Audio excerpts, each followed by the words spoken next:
Panginoon Yamamoto, nakikiusap ako sa inyo. Bigyan niyo ako ng isa pang pagkakataon. Chin! Paulit-ulit mo akong binibigo.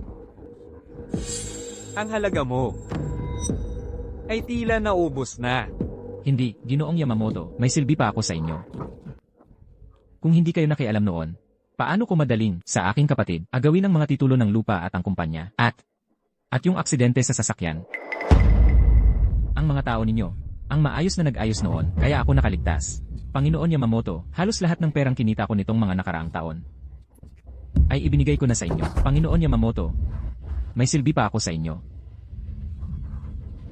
Ngayong pagkakataong ito, hindi ko alam kung paano naging ganun kagaling ang pamangkin kong si Wang Yi.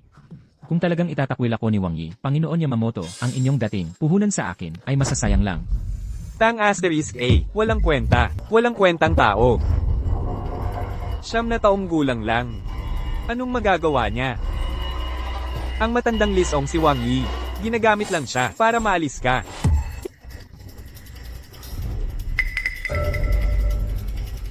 Ikaw lang, isang basura, ang maniniwala sa kanya. Talagang ikinahiya kita. Niloloko lang pala nila ako. Akala ko itong batang to. Hindi naintindihan ng lahat. Lord Yamamoto, bigyan mo po ako ng isa pang pagkakataon. Sa pagkakataong ito, siguradong, pababagsakin sila.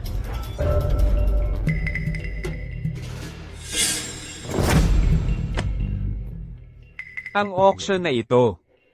Ang huling pagkakataon mo. CJ. Salamat po, Lord Yamamoto. Ito si pinakapinagkakatiwalaan kong tauhan, si Liu Yilang. Sasamahan ka niya. Ang auction na ito, dapat magtagumpay. Hindi pwedeng mabaygo. Kapag nakuha mo na ang Dragon Vein, magiging master planner ka ng River City sa susunod na 20 taon. Sa panahong iyon, kayamanan at karangalan ay mapapasayo. Lord Yamamoto, huwag po kayong mag-alala.